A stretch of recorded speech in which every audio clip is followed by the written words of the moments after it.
थप्पड़ की गूंज। दरवाजे की घंटी बार बार बज रही थी। बाथरूम में सीमा झुंझला उठी। क्या मुसीबत है, शांति से नहा भी नहीं सकती।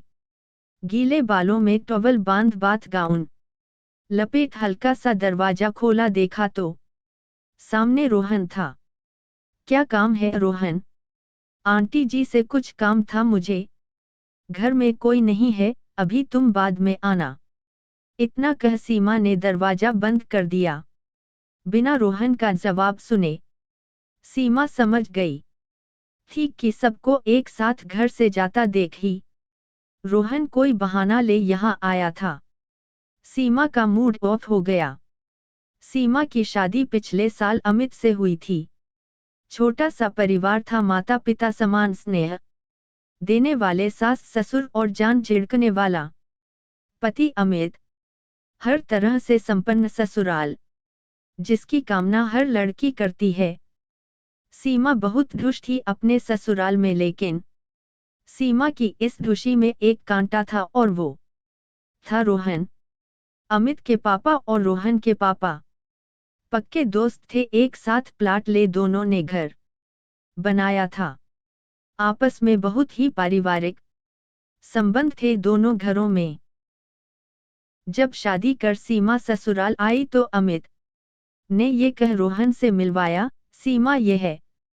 रोहन कहने को तो ये वर्मा अंकल का बेटा है, लेकिन मेरे छोटे भाई की तरह है। मेरा सगा तो कोई भाई बहन है नहीं, इसलिए आज से रोहन ही तुम्हारा देवर है।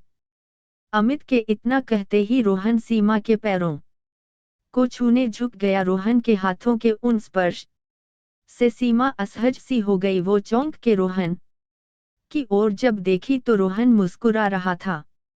रोहन की नजरें सीमा पे जमी हुई थी।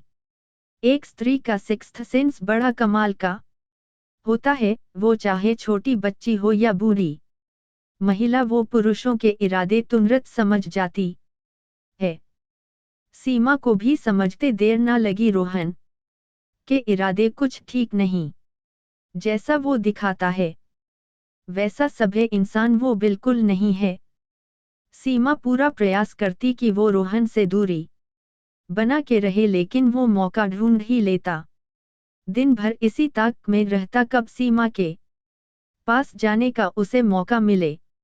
नई नई शादी थी तो सीमा डरती कि यदि वो रोहन की शिकायत करें तो कहीं सब उसे ही गलत ना समझ बैठे। सीमा की चुप्पी रोहन की हिम्मत को बढ़ावा देती गई।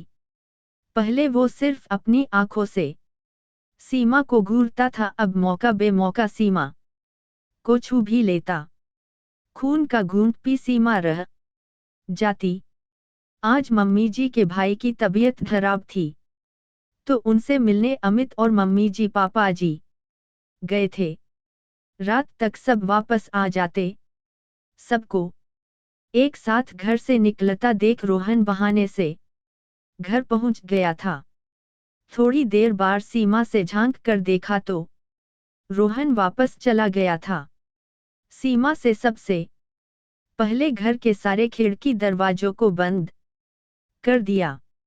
आज पता नहीं क्यों उसका दिल बहुत घबरा रहा था। अमित को फोन किया तो पता चला मामाजी को आईसीयू में शिफ्ट किया गया है। देखो सीमा, हमें देर हो जाएगी, आते आते तुम खाना खा कर सो जाना। अमित, मुझे डर लग रहा है, सीमा ने घबरा कर कहा। अरे, इसमें डरने वाली क्या बात है, अपने घर में हो तुम, अगर कहो तो रोहन या आंटी को भेज दूं तुम्हारे पास रुकने। रोहन का नाम सुन सीमा डर गई। नहीं अमित, उसकी जरूरत नहीं, वो मेरा सिर दर्द हो रहा था तो मैं दवा खा के कर सो जाऊंगी। इतना कह सीमा ने फोन रख दिया। जैसे जैसे शाम हो रही थी सीमा का मन बेचैन हो रहा था। अंधेरा होते ही फिर से दरवाजे पे दस्तक हुई। भाभी जी, ये रोहन की आवाज थी। सीमा बुरी तरह डर गई। पूरे घर की लाइट ऑफ कर एक कोने में बैठ गई। रोहन खिड़की से टॉर्च की लाइट जला अंदर देखने की कोशिश करने लगा। कोने में बैठी सीमा डर से थर थर कांपे जा रही थी, पूरा शरीर पसीने पसीने हो रहा था। भाभी जी दरवाजा खोलो। मैं रोहन आपने अंधेरा क्यों कर रखा है? रोहन लगातार आवाजें लगाता, कभी इस खिड़की पे तो कभी उस खिड़की पे आ रहा था।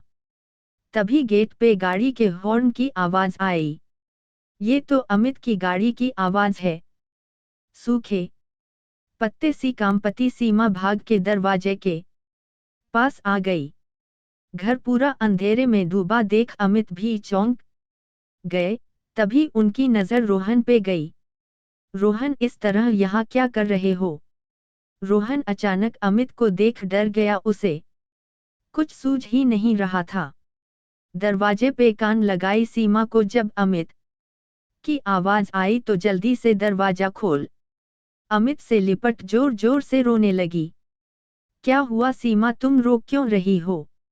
और इतना अंधेरा क्यों कर रखा है? अमित और सीमा ने सारी बातें अमित को बता दी। मौका देख तब तक रोहन वहां से भाग निकला था। सारी बातें सुन अमित को विश्वास ही नहीं हुआ। जिसको भाई जैसा माना उसने ही उसकी इज्जत पे हाथ डाला। अच्छा हुआ आप आ गए अमित, नहीं तो वो तो तुम्हारी तबीयत ठीक नहीं थी तो मैं जल्दी वापस आ गया। सीमा तुम डरो मत, अंदर चलो। सीमा को समझाकर अमित ने चुप कराया और तुरंत अपने पापा को फोन कर सारी बातें बता दी। मम्मी जी और पापजी ने वापस आते ही सबसे पहले रोहन के मम्मी पापा की सारी बातें बताई। रोहन को माफ कर दो अमित, अपना भाई समझ कर माफ कर दो।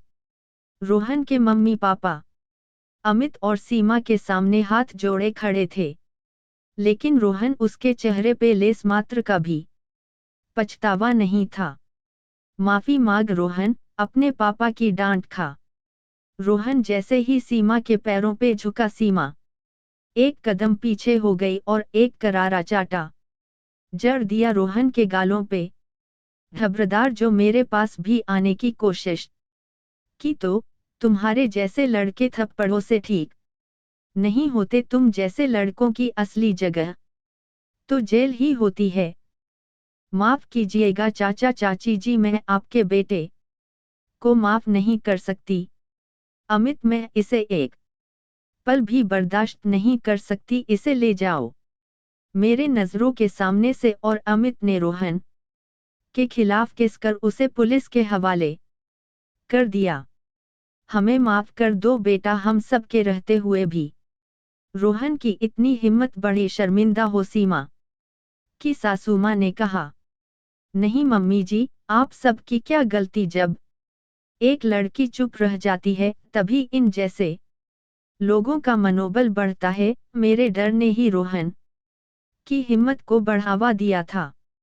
आशा करती हूँ आपको यह वीडियो पसंद आई होगी। अगर आपको यह वीडियो पसंद आई हो तो हमारे चैनल को सब्सक्राइब करके बेल आइकन जरूर दबाएं। लाइक शेयर कमेंट करना न भूलें।